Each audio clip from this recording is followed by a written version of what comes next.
ang mga kwento ng pag-ibig, kwento ng buhay, at kwento ng pag-asa dito sa Barangay Love Stories. Love Stories.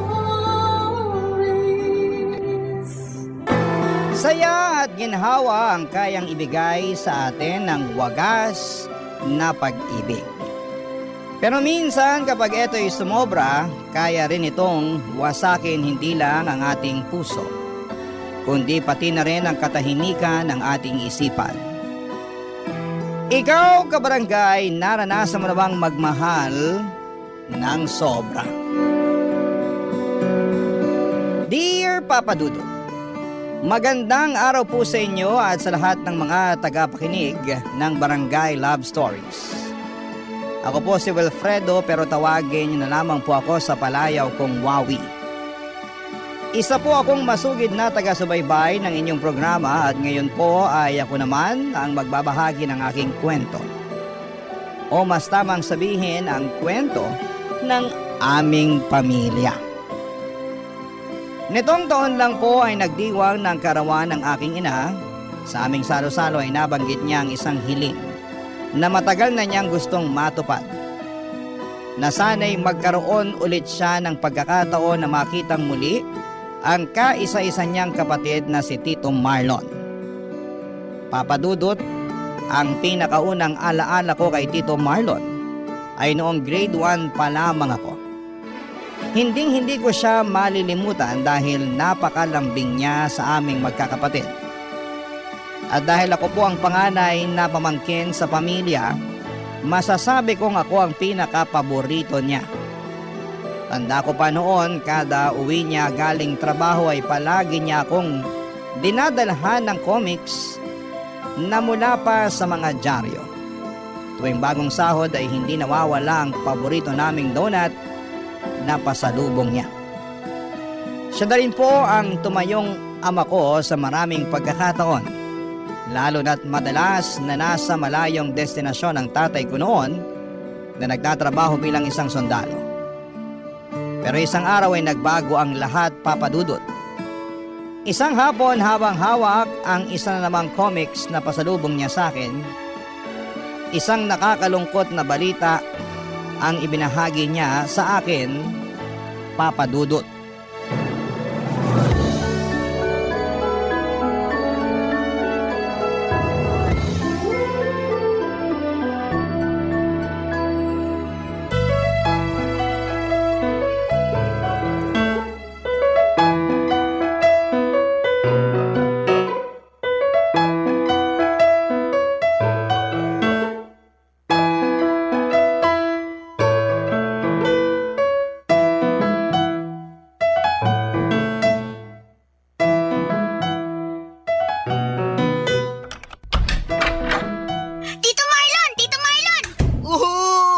Kumusta ang paborito kong pamangkin, ha? May dala po ba kayong comics, Tito? Siyempre, meron. Makakalimutan ko ba yan? Eto, bagong-bago mula sa dyaryo kaninang umaga. Wow! Salamat po! Walang anuman. Pero bago mo basahin yan, may isa pa akong sorpresa sa'yo. Po, ano po yun, Tito?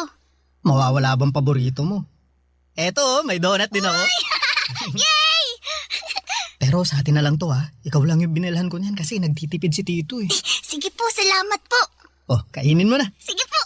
At habang kinakain mo yan, ay sasabihin ako sa'yo. Ano po yun? Wala pa bang nababanggit ang Mama Marivic mo tungkol sa bago kong trabaho? Wala po. May bago po kayong trabaho? Oo, malapit na ako lumipat sa bago kong trabaho. Po, kailan naman po? Sa susunod na linggo na. Ayaw niyo na po ba sa dati niyong trabaho? Hindi naman sa ayaw. Nakakita lang ako ng mas magandang oportunidad. Ang problema nasa malayong lugar eh. Malayo po. Oo, medyo malayo. Hindi lang pala medyo, sobrang layo. Talaga po? Gaano po kalayo? Alam mo ba kung saan yung Saudi? Hindi po eh. Saan po ba yun? Sa ibang bansa yon, sa Middle East, malapit sa Kuwait at Qatar. Hindi ko po alam kung saan yun eh. Basta, kailangan mo sumakay ng eroplano para makapunta dun. Wow! Sasakay po kayo ng eroplano? Gusto ko rin po sumakay ng eroplano. Pwede naman. Basta mag-aral ka lang ng mabuti at kapag matanda ka na, promise ko sa'yo, dadalhin kita sa ibang bansa. Tito, hindi po ba nakakatakot sumakay ng eroplano? Hindi ko alam, first time ko lang ding sasakay. Hindi po kayo natatakot? Hindi naman, pero syempre, kinakabahan din. Maliban sa kaba, mas nakakaramdam ako ng lungkot ngayon kasi malapit ko na kayong iwan. Kailan po ba kayo pupunta ng Saudi? Sa makalawa na. Kaya nga sinasabi ko na sa'yo ng maaga para makapaghanda ka na. Uuwi din po ba kayo agad? Wawi, sa Saudi muna ako pansamantalang titira ng mahabang panahon. Ang ibig sabihin nun, matatagalan bago tayo magkita ulit. Wala munang comics o wala munang donut. Bakit po? Kung dadalasan ko yung pag-uwi ko dito sa Pilipinas, hindi ako makakapag-ipon yan. Kaya nga ako magtatrabaho sa ibang bansa para magkaroon tayo ng mas maayos na buhay. Hindi po ba pwedeng dito na lang kayo sa Pilipinas magtrabaho? Kasi masyadong mababang sinasahod ko dito eh. Kung hindi ako maghahanap ng ibang trabaho, hindi tayo aasenso. Pero huwag kang malungkot. Pangako ko sa'yo na pagkabalik ko dito sa Pilipinas, hindi na lang comics mula sa dyaryo ang ibibigay ko sa'yo kundi isang buong magazine na. Talaga po? Oo naman. Hindi lang yun. Ibibili din kita ng marami-raming laruan. Promise niyo po yun na? Promise. Basta i-promise mo rin sa akin na mag-aaral ka ng mabuti. Opo, mag-aaral po ako na mabuti. Tapos, huwag masyadong makulit para hindi laging nagagalit sa'yo si Mama Marivic mo, ha? Opo. Ay, halika nga rito, payakap nga. Sige po. O, halika na. Pasok na tayo sa loob. Tara po. Papadudot nalungkot ako sa biglaang pag-alis ni Tito Marlon. Malaking kawalan para sa amin ang presensya niya dahil siya na ang tumatayong ama ko lalo na noong mawala ang tatay namin matapos siyang mamatay sa serbisyo. 3 po kaming magkakapatid at sa pagkawala ng padre di pamilya namin ay hindi na po naging madali ang buhay namin. Teacher ang mama ko, isang propesyon na puno ng dangal pero aminadong kapo sa sahod lalo na't may 3 siyang batang kailangang pakainin, pag-aralin at palakihin. Kahit malayo ay hindi naman kami pinabayaan ni Tito Marlon. Sa mga unang taon niya sa Saudi ay palagi siyang nagpapadala ng sulat sa amin. Sobrang mahal pa kasi ng bayad sa mga overseas call noong 90s, kaya kahit gusto naming siyang makausap sa telepono ay hindi namin magawa. Isa pa ay wala naman kaming landline noon kaya matyaga na lamang kaming naghihintay sa mga dumarating na sulat nito. Sa mga panahong yon ay si Tito Marlon ang naging katuwang ni Mama sa pagpapalaki sa amin. Siya ang umaalalay sa amin hindi lang pagdating sa pinansyal kundi pati na rin sa pagmamahal at pag-aaruga. Kapag ipid si Mama ay si Tito ang unang tinatakbuhan niya. Walang reklamo, walang tanong, basta kung ano ang kaya niyang ibigay ay palagi niya itong ibinibigay.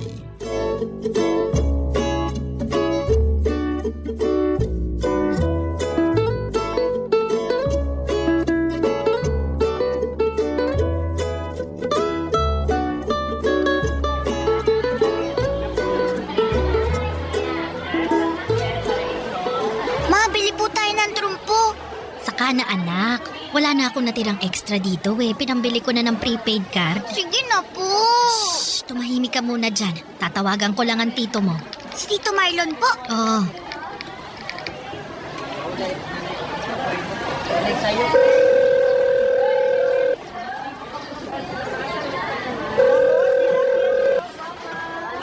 Hello? Ate Marivic, bakit ka napatawag? Marlon, busy ka ba? Hindi naman, day off ko ngayon, bakit? Mama, bakausap din ako kay Tito. Sandali lang anak, magkausap pa kami ng tito mo. Uy, si Wawi ba yung naririnig ko? Oo, sinama ko siya sa pamamalengke. Ang kulit! Yun palang tungkol sa hinihingi ko. Kailan mo kaya yun maipadadala? Naku, kailangan mo na ba ngayon? Oo, sana. Pandagdag sa matrikula ng bata. Oo, sige. Ipapadala ko mamaya. Ipapadoor to door ko na lang para hindi nyo na kailangan pumila sa remittance center. Marlon, salamat ah. Babayaran ko rin yan kapag nakaluwag-luwag na ako. Huwag mo nang intindihin yun. Ang importante, makapag-aral ng maayos sa mga bata. Ate, kausapin ko nga si Wawi. O sige, pero bilisan yung mag-usap ha kasi baka maubos na tong load. Kapag namatay na yung tawag, ibig sabihin wala nang load ha? Sige. Oh, Wawi, gusto ka raw makausap ng Tito Marlon mo. Hello po, Tito. Hello! Kumusta na ang paborito kong pamangkin, ha? Nandito po kami sa palengke ngayon ni Mama. Nabanggit nga yan ng mama mo. Sabihin mo sa kanya, ibili ka niya ng donut habang nandyan pa kayo. Dadagdagan ko na lang yung ipapadala kong pera. Huwag na po donut, Tito. Trumpo na lang po. Trumpo? Marunong ka bang gumamit nun? Opo, lagi ko po nilalaro yung trumpo ng kaklase ko eh. O sige, sabihin mo sa mama mo, ibili ka ng trumpo. Yes! Sige po, salamat po, Tito. Nga pala, may papakilala ko sa'yo, Wawi. Sino po? Eto, kausapin mo siya. Hello, Wawi. Hello po? Sino po kayo? Ako si Carla. Tawagin mo na lang akong Tita Carla. Kapatid din po ba kayo ni Mama? Hindi. Special friend ako ng Tito Marlon mo. Paano po kayo nagkakilala? Gusto mo ba? Ikwento ko sa'yo? Opo. Sige. Una kong nakilala ang Tito Marlon mo sa isang pila habang bumibili ako ng pagkain. 1994 yata yun o 1995. Hindi ko na maalala.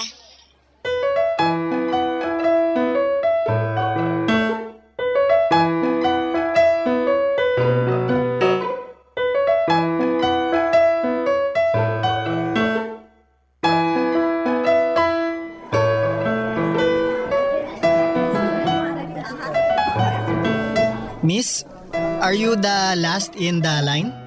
Yes. Oh, okay, very good. They said the shawarma here is delicious. I want to try one. Yes, it's really good. That's why there's a long line. I guess you already, ano ba English ng suki? You're a suki now? You know, a repeat customer? Oo, parokyano na nila ako. Teka, Pinoy ka? Hindi ba halata? Ang puti kasi ng balat mo, matangos pa ang ilong. Akala ko, foreigner ka. Hindi ako taga-lokal dito. Pero half Indian kasi ako kaya siguro mukha akong taga rito. Ay, nako, pa-English pa ako. Pilipino ka rin pala. Galing mo nga magsalita sa English eh. Marlon pala. Carla, Matagal ka na rito? 2 taon na rin. Ikaw? Bago pa lang, mag-iisang taon pa lang. Anong trabaho mo rito? Nurse ako rito. Ako naman sa construction. Kumusta naman ang buhay dito? Maayos naman kahit papaano. Medyo nakaka-homesick pero wala tayong magagawa. Kailangan natin kumayod para sa pamilya. Alam mo, totoo yan. Homesickness talaga ang kalaban sa mga tulad natin na nagtatrabaho sa ibang bansa. Pero mabuti nga may mga ganitong lugar na tinatambayan ng mga Pinoy. Kahit papaano, nakakakita tayo ng mga kababayan natin. Oo, sobrang laking tulong nito para sa atin na malayo sa pamilya. Hindi man tayo magkakadugo, pero parang pamilya na rin tayo dahil pare-pareho tayong nasa banyagang lugar. Natumbok mo. Pagkatapos ng pagkikitang yon nila Tito Marlon at Tita Carla ay mabilis silang naging magkaibigan at kalaunan ay pumasok sila sa isang relasyon. 10 taon din pong nagtrabaho sa Saudi si Tito Marlon bago niya naisipang bumalik ng tuluyan dito sa Pilipinas noong 2004. Ang sabi niya ay sapat na raw ang mga taon ng pagkayod niya sa abroad at panahon na para umuwi at magtayo ng sarili niyang negosyo. Kasama niyang umuwi sa bansa si Tita Carla na kalaunan ay naka-live-in niya. Papadudot, isang restaurant ang ipinatayo nilang negosyo gamit ang perang naipon nilang dalawa sa loob ng isang dekada. Noong panahong yon ay 16 anyos na ako. Nasa kolehiyo na at may sarili ng muwang sa mundo. Aaminin ko po, Papadudot, na meron ng awkwardness sa pagitan namin ni Tito Marlon noong umuwi ito. Hindi na kasi kami kasing close katulad noong bata ako dahil mahabang panahon din kaming nawala ng komunikasyon lalo na noong busy siya sa Saudi. Madalang na lang siyang tumawag noon at never din siyang umuwi para magbakasyon. Nasanay na lang din ako na wala na siya sa buhay ko Kaya naman noong bigla siyang umuwi ay hindi ko alam kung paano ko siya iwi-welcome. Subalit, noong nakauwi si Tito Marlon, ay sinubukan niyang bumawi. Siniguro niyang maibabalik din namin ang pagiging malapit namin sa isa't isa katulad ng dati. Kasabay nito ay mas nakilala at napalapit din ako sa kinakasama niyang si Tita Carla. Barangay Love Stories. Barangay Love Stories. Maraming ipon si Tito Marlon mula sa pagiging OFW niya.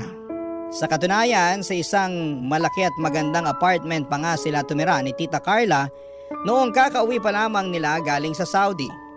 Maliban sa restaurant na pinatayo nila ay nagpautang din si Tito sa mga kaibigan at kakilala niya.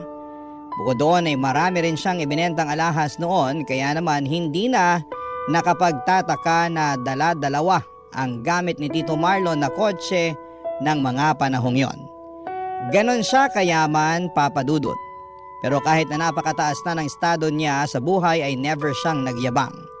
Nanatili siyang mapagkumbaba at mabait sa kapwa niya. Sa katunayan, si Tito Marlon pa mismo ang nagpatuloy sa pagsuporta ng aking pag-aaral sa kolehiyo. Nang dahil po sa kanya ay umayos ang buhay namin. Hindi ko ikakaila na malaki ang naging tulong niya sa pamilya namin.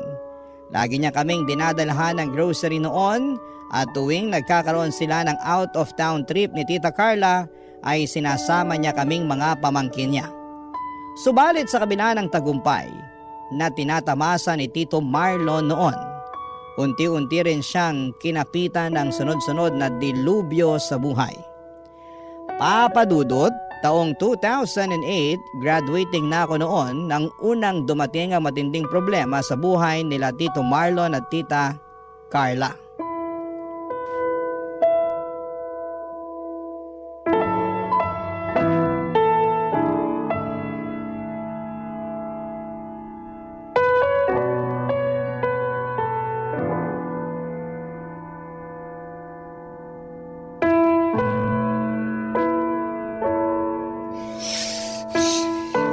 Pinagbabawalan, Carla. Ang gusto ko lang gawin mo, kontrolin mo yung paglulustay mo ng pera natin. Bakit? Ikaw lang ba ang may karapatan sa pera natin? Hindi yun ang gusto kong palabasin. Tito Marlon? Oh, Wawi. Anong ginagawa mo rito? Nag-text po ako sa inyo kanina. Sabi ko, dadaanan ko po sana yung pambayad sa tuition. Sige, sandali lang. Maupo ka muna. Salamat po. Yan! Kapag ganyang usapan, ang bilis mong magdesisyon. Labas agad ng pera. Tapos ako, bawal? Carla, mamaya na natin to pag-usapan. Hindi! Pag-uusapan na natin to ngayon. Ano? Nahihiya ka na marinig ng pamangkin mo tong pananakal na ginagawa mo sa akin? Anong pananakal? Pananakal na ba tong kagustuhan ko na magtipid tayo? Mahirap ba na maghigpit sa pera para kapag nagka-problema tayo, may mahuhugo tayong panggastos? Kaya nga tayo nagpapakapagod sa Saudi para ma-enjoy natin tong buhay natin dito sa Pinas, di ba? Tapos ngayon, ayaw mong magsaya ako gamit yung sariling pera na pinaghirapan ko sa ibang bansa. Ang hirap mo namang umintindi, Carla, paulit-ulit na lang tayo. Tito, balik na lang siguro ako mamaya. Hindi, teka. Hintayin mo na yung pera, kukunin ko na. Sige po. So anong tawag dyan sa ginagawa mo? Paghihigpit din ba yan, ha? Tuition? Ano ang ambag din sa buhay natin? Hoy, huwag mong itulad tong ginagawa ko sa pagsusugal mo, ha? Anong pinagkaiba ng ginagawa mo sa ginagawa ko? Ha? Pareho naman tayong naglulustay ng pera. Para to sa kinabukasan ng pamangkin ko. Hindi ito para sa wala lang. Para sa wala lang? Marlon, walang masama kung piliin ko namang pasayahin ang sarili ko. Mahirap pang suportahan yun. Alam mo, susuportahan kita sa ibang bagay na gusto mo, pero dito sa panunugal mo, hindi ko hahayaang malulung ka sa bagay na yan. Lalo na kung nakikita kong unti-unti nang sinisira ng sugal na yan yung buhay mo. Sinisira? Ayos ka lang ba, ha? Sa paanong paraan, Marlon? Akala mo ba hindi ko alam na lubog ka na sa utang? Nakuusap ko yung isa sa mga pinagkakautangan mo. Hindi pa ba sapat yun ang maging rason para sabihing sinisira mo na yung buhay mo? Huwag mong problemahin ang mga utang ko dahil babayaran ko rin yung mga yun. Ah, talaga? Kaya pala sa akin na sila lumalapit para singilin ka kasi ilang araw mo na silang pinagtataguan? Alam mo, Marlon, napakabilis mong mamuna sa mga mali sa buhay ko. Pero ni minsan, narinig mo ba ako na nagreklamo sa mga ginagawa mong mali? Wala akong ginagawang mali. Ayan o! Si Wawi! Simula bata, pinagkakagastusan mo na siya? Never! Hindi ako nagreklamo! Alam mo yan! Hanggang ngayon, pati tuition, ikaw ang nagbibigay. May narinig ka ba sa akin? Wala, di ba? So bakit ako? Ako yung mali, pero ako naman yung ginagamit ko para sa sarili ko. Sumusobra ka na. Huwag mong idamay si Wawi dito sa away natin. At bakit hindi? Total, pinag-uusapan na natin ang tungkol sa pera. Mabuti pang ilabas na natin lahat ng problema para matapos na to. Pamilya ko si Wawi! Hindi lang siya basta kung sino na pinagkakagastusan ko! Yan ang mahirap sa'yo eh. Kung sa'yo okay lang, pero kung ako hindi. Aba wow! Ang galing mo ha? Pwede ba mamaya na natin to pag-usapan? Nakakahiya sa bata oh! Ganyan ka naman palagi. Magsisimula ka ng away, tapos kung wala ka nang maisagot, mamaya na lang.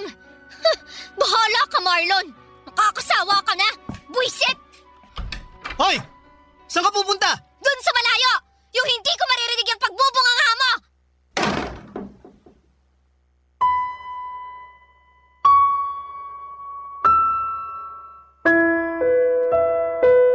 Papadudot kung ano man po ang mga narinig ko noong araw na yon ay sinolo ko na lamang po ito. Ayaw ko pong magsalita o magkwento sa ibang tao dahil alam kong makadadagdag lamang yon sa gulo. Sa halip ay tinuloy ko na lamang ang pagbubuhos ko ng atensyon sa pag-aaral ko para sa ganon ay hindi masayang ang tulong na ibinibigay sa akin ni Tito Marlon. Sa mga sumunod na taon ay nasaksihan ko kung paano unti-unting bubagsak ang magandang buhay ni Tito Marlon. Dahil sa pagkalulong ni Tita Carla sa sugal ay nabaon sila sa utang. Ang mga ari-arian na naipundar ng dalawa ay unti-unting nawala na. Ang mga sasakyan at natitirang alahas ni Tito Marlon ay isa-isa na niyang ibinenta makabayad lamang sa utang. Hindi pa nakatulong na tinakbuhan din siya ng mga taong may utang sa kanya. Mga kaibigan na pinagkatiwalaan. Ngunit sa huli bigla na lamang naglaho na parang bulak. Ang relasyon nila Tito Marlon at Tita Carla ay mayahalin tulad ko sa isang basong puno ng crack. Konti na lang ay malapit na itong mabasag. Lagi ko silang nakikitang nag-aaway noon, Papadudot.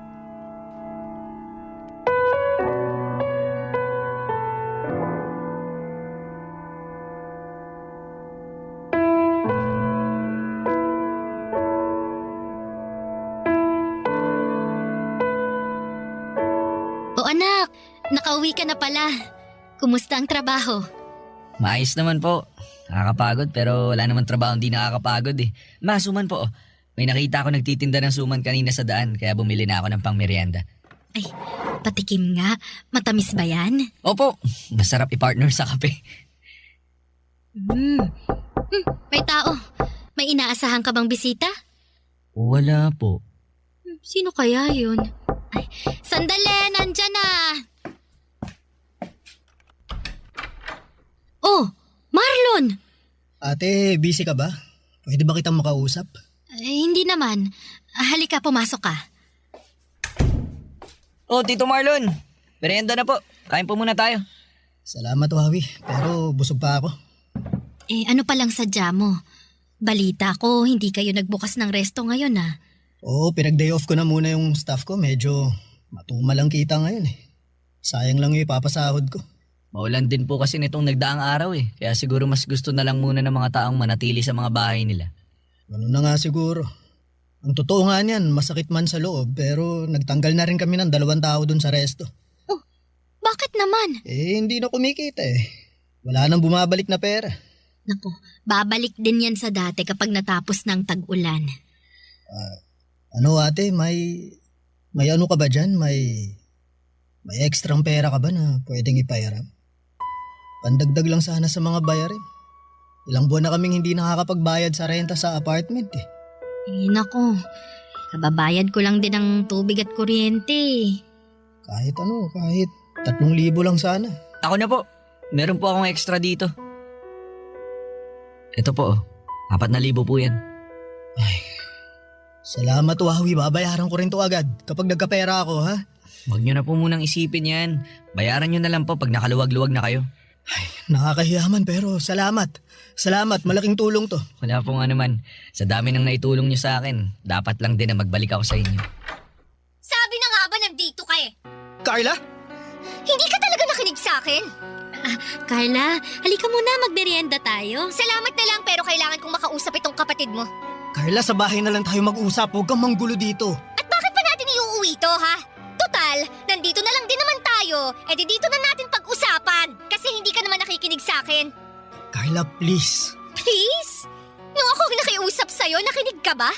Hindi, di ba? Sabi ko sa'yo, aayusin natin tong problema natin ng tayo lang. Eh bakit nandito ka? Humihingi ng tulong sa kapatid mo. Wala namang problema sa paghingi ng tulong. Hindi! Malaking problema yon. Alam mo kung bakit? Kasi gustong ipamukha sa akin ng kapatid mo na wala akong kwenta. Na kailangan pa niyang humingi ng tulong sa ibang tao. Hindi naman sa ganon, Carla. Ganon yon! Gusto mong magmukha tayong kawawa. Gusto mong palabasin sa ibang tao na kasalanan ko lahat. Kaya tayo nagkakaganito ngayon. Tapos ano?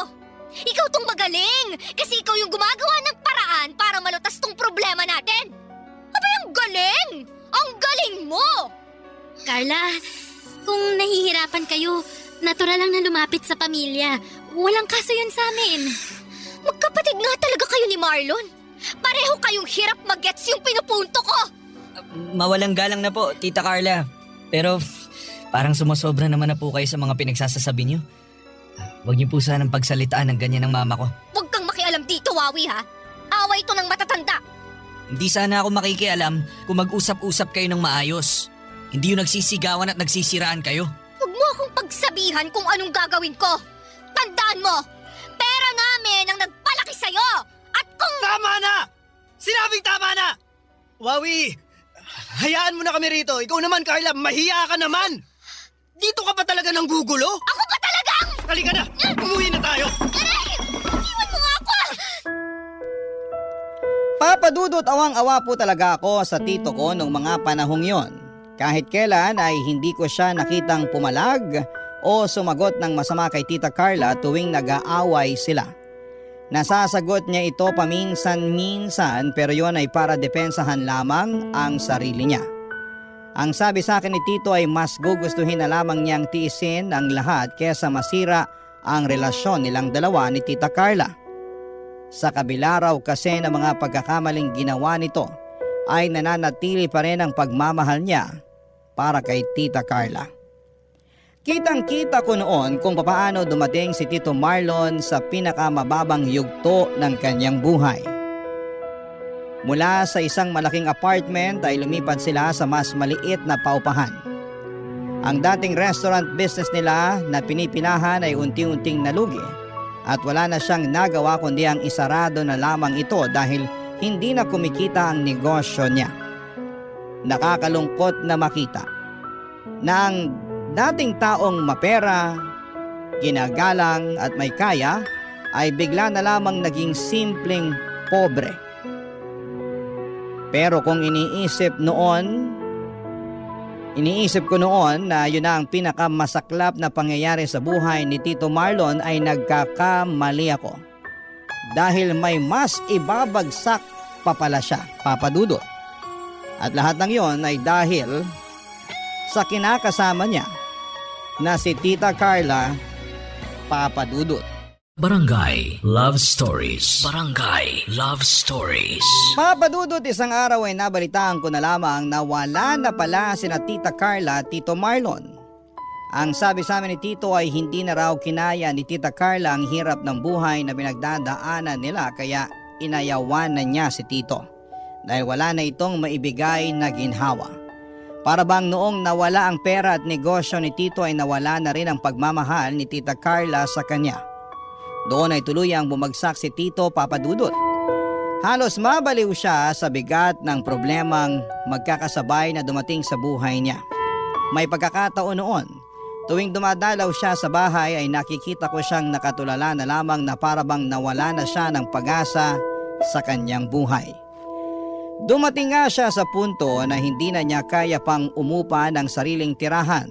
Kaya si mama na mismo ang nagmagandang loob na pinatira niya si Tito sa bahay namin. Doon ko na po mas nasaksihan kung papaanong halos lamunin ng kalungkutan si Tito Marlon.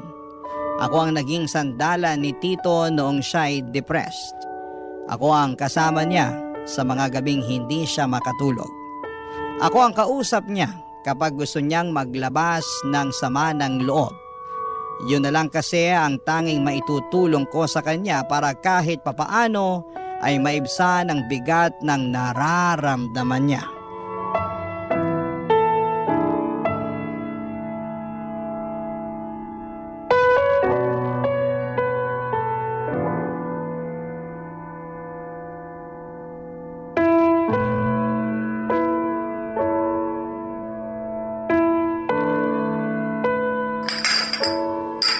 Tito, uling bote na po to. Last shot ko na to Hindi. May isang bote pa dyan. Check mo sa supot. 3 binili ko eh. Ay, meron pa nga. Kaya niyo pa po ba uminom? Mukhang lasing na kayo eh. Kaya ko ba? Huwag mo akong walalahanin. Sige, kayo po bahala. Pero pahinga muna tayo saglit. Mamaya na natin buksan tong isa. Para naman di mabigla tong atay natin.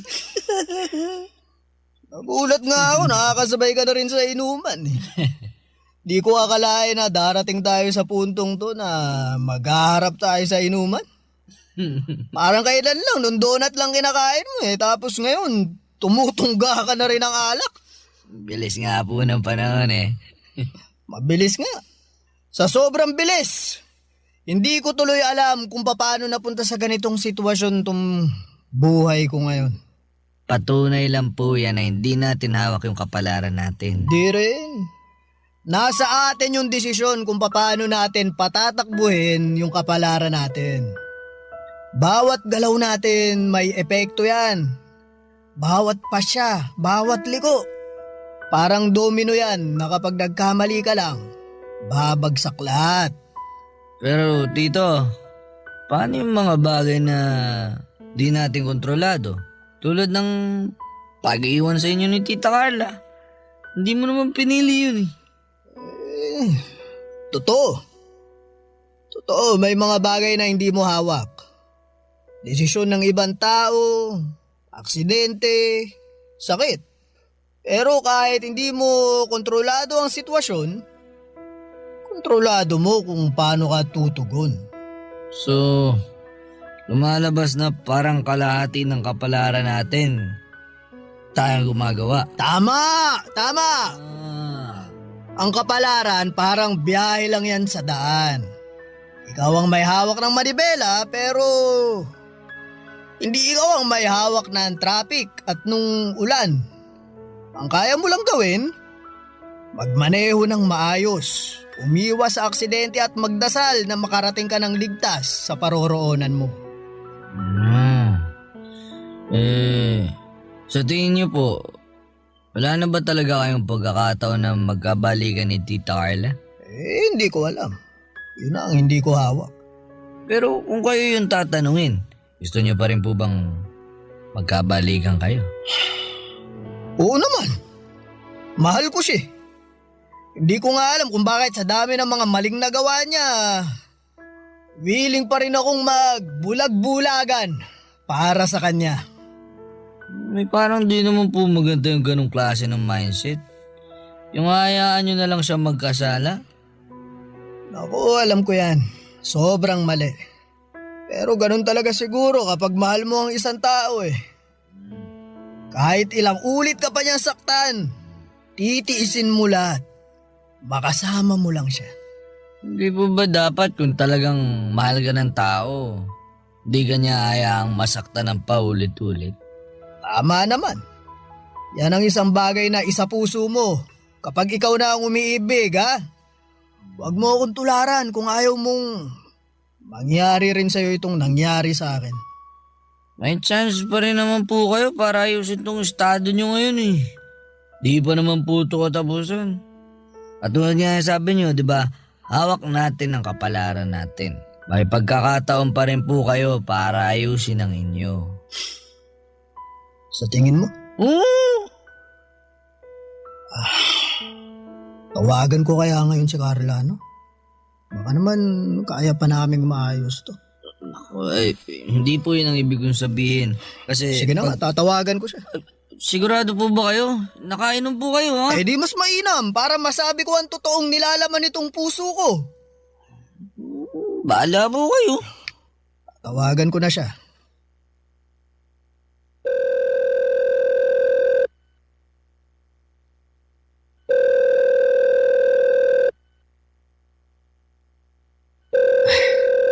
Ayaw talagang sagutin ah. Baka busy. O baka tulog na. Hindi. Kilala ko si Carla, hindi yun natutulog ng maaga. Ayaw lang talaga akong makausap nun. Isa lang ang ibig sabihin nito. Ano po? Ayaw na talaga niya.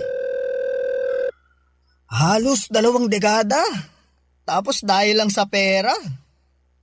Itatapon na lang niya basta yung pinagsamahan namin. Naghihirap lang yung tao.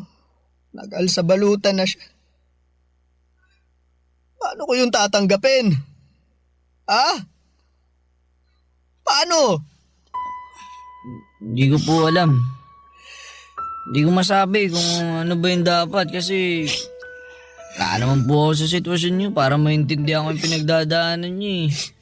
Hindi ko alam kung anong bibigay ko sa inyong payo. Buksan mo na lang yung isa pang bote. Baka lasing na lang tayo. Hanggang sa mamanhid itong puso ko.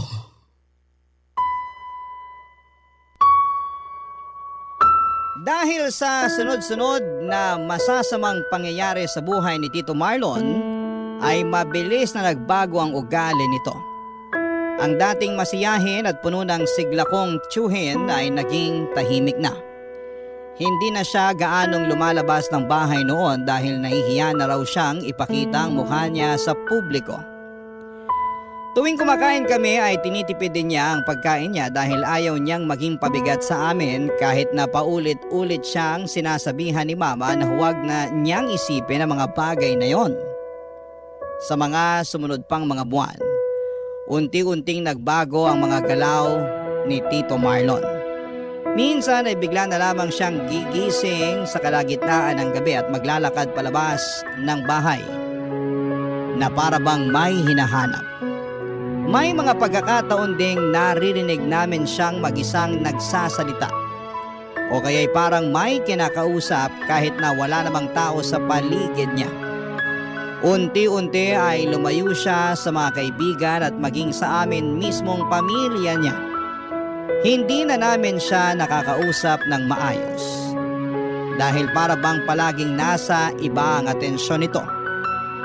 Ginawa ko po ang lahat ng makakaya ko bilang pamangkin para matulungan siya sa mga pinagdaraanan niya. Lagi ko siyang kinakausap at sinasamahan kapag mag-isa siya. Ipinapadama ko sa kanya na hindi siya nag-iisa sa buhay, Papa Dudut. Pero sa kabila ng mga effort ko ay tila ba mas lumala pa ang sitwasyon ni Tito Marlon, Papa Dudut.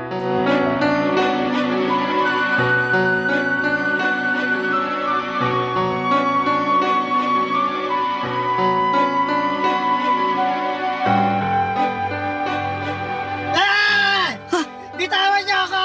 Ano yun? Bitawan sa akin! Ano yung ingay na yun? Lumabas ka dito, bilis! Tulungan mo kami! Bitawan niyo ako! Ma! Ano yun? Bakit? Sabing bitawan niyo ako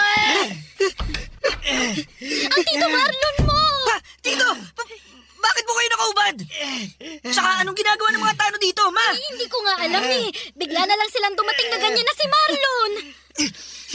I-report po siya ng mga tao sa palengke. Tumatakbo daw po siyang nakaubad eh. Diyos ko, Marlon, ano ba tong pinaggagawa mo? Pero bakit po siya nakagapos? Eh, nagwawala po eh. Nasuntok nga niya po ako sa mukha oh. Hindi ako nagwawala!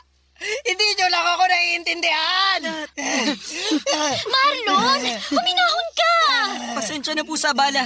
Kami na pong bahala sa kanya. Maraming salamat po. Oy, pakibantayan na lang po siya sa susunod ha. Opo, salamat. Pasensya na po ulit. Halika na, pumasok na tayo. Hindi!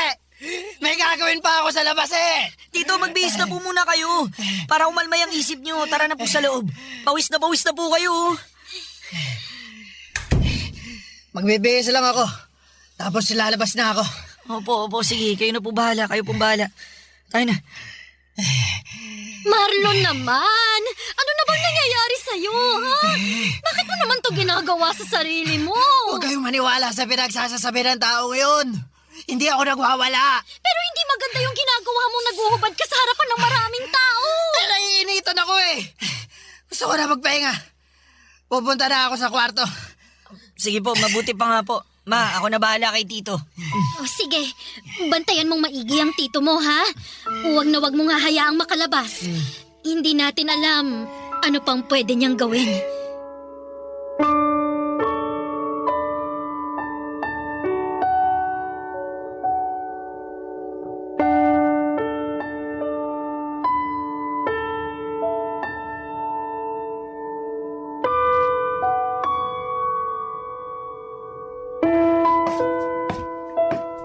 Anak, kumusta na ang tito mo? Nagpapahinga na po siya sa kwarto, Ma. Mabuti naman. Kanina pa ako hindi mapakali. Ano po bang ginagawa niya sa palengke? At bigla po niyang naisipang lumabas hindi naman siya lumalabas ng bahay. Hindi ko nga alam eh. Hindi ko naman siya napansin na lumabas kanina. Akala ko nasa kwarto lang siya. Nagulat na lang ako nung bigla siyang dalhin dito ng mga tanod. Akala ko nga kung ano nangyayari kanina eh. Wowie, nag-aalala ko para sa tito mo.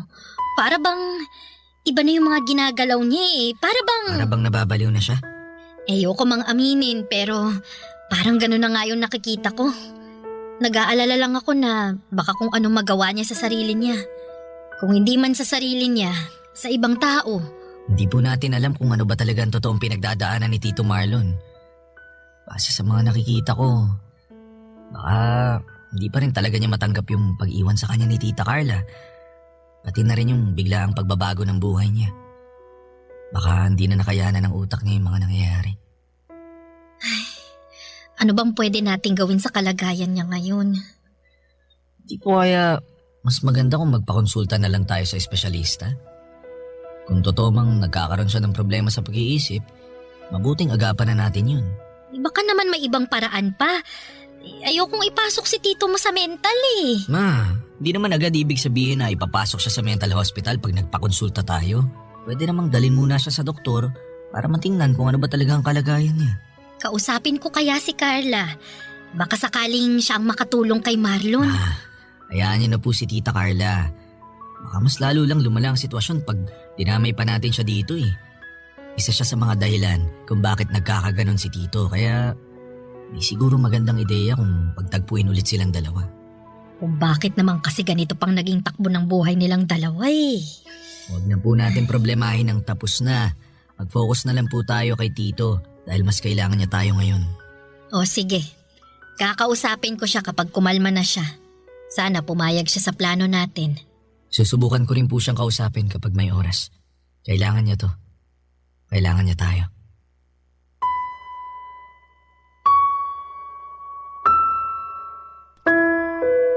Papadudot noong kinausap namin si Tito Marlon tungkol sa plano namin ay pumayag naman siyang magpatingin sa doktor. Pero sa pagsapit ng araw kung kailan ay ipapatingin na dapat namin siya ay bigla na lamang siyang nawala. Naiwan sa kwarto nito ang kanyang cellphone, wallet at iba pang mga importanteng gamit niya kaya inakala naming lumabas lamang siya. Pero hindi na po siya bumalik pa, papadudot.